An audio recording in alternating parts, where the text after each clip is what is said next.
The Oort cloud is a shell of icy bodies that surrounds the solar system. It begins beyond the Kuiper Belt and even beyond the influence of the sun's magnetic field, technically in interstellar space.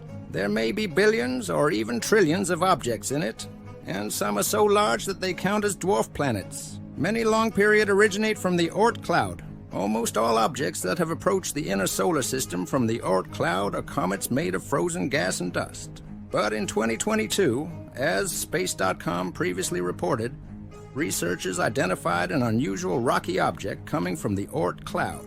The Oort cloud is a collection of comets, small km-scale icy and perhaps rocky leftovers from the process of solar system formation. It is a spherical collection of bodies orbiting the sun.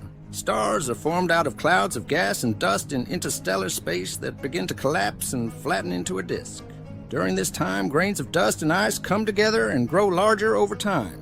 When objects grow as big as the giant planets, any smaller, km-scale bodies called planetesimals that come close to the giant planets get their orbits perturbed. Sometimes they get directed into the inner solar system, but other times they get thrown outward, eventually getting trapped in the Oort cloud.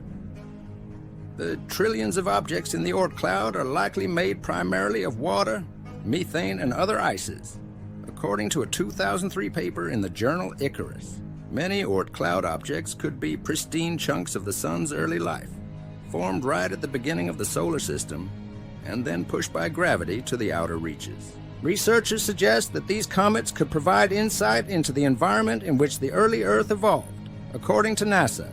But not all of the objects out there are the same. The Oort cloud is always changing, and on occasion, some of its residents are permanently booted out of the system through interactions with passing neighbors, according to NASA. Meanwhile, the sun may also capture new inhabitants from the revolving shell surrounding other stars.